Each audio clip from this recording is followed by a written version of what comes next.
Good evening everyone. সন্ধ্যাবেলা দুজনে ready হয়ে বেরিয়ে পড়েছি শপিং আর নিজেদের কিছু কাজের জন্য। বাড়ির থেকে বেরোতে না বেরোতেই একটা চিন্তা মাথায় থাকে, গেট পড়বে না তো, সেরকমটাই হলো। তো আমরা চলে এসেছি প্রথমেই আমাদের বেথুয়া রেস্টুরেন্ট ফুড গার্ডেনে। তো এখানে কিন্তু এসেছিলাম আমরা আমাদের শ্যুটের কিছু কাজের জন্য। তবে একটা চিন্তা ছিল যে আদতেও এখন হবে কিনা, যেহেতু বেলা পড়ে গেছে, মানে রাত হয়ে গেছে। তো যথারীতি সেটাই হলো, আমরা কিন্তু এখানে আমাদের শ্যুটটা কমপ্লিট করতে পারবো না। তবে কি হয়েছে, আমাদের কাছে রয়েছে আরও অনেক অপশন।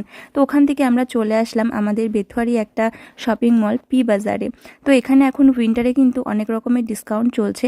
আর আমি আমার সোনামার জন্য এই সুন্দর কিউট ক্যাপটা নিয়ে নিয়েছি। আর এখানে দেখছিলাম একটা দারুণ ক্রপ টপ, ভীষণই ভালো লাগছিল। ভিতরে একটা পিস রয়েছে, ওপরে একটা পিস রয়েছে। আরও অনেক কিছু ঘুরে দেখছিলাম যে কি কি রয়েছে।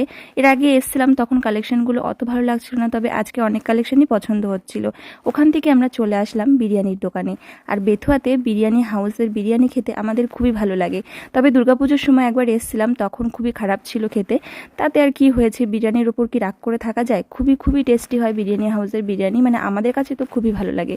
তো চলো, শীতের রাতে এরকম গরম গরম বিরিয়ানি কেমন লাগে বলো তো? দারুণ দারুণ। আমাদের শপিং আর শ্যুট কিন্তু কমপ্লিট। এবারে আমরা বিরিয়ানি খেয়ে বাড়ি যাবো। আর বাড়ি যাওয়ার আগে আমার সোনামার জন্য একটা সুন্দর গিফট নেব, আর তার সঙ্গে বাড়ির সবার জন্য কিছু খাবার নিয়ে তারপরে বাড়ি চলে যাব। তো চলো আমরা বিরিয়ানি খেয়ে নিই। টাটা, দেখা হচ্ছে নেক্সট ভিডিওতে।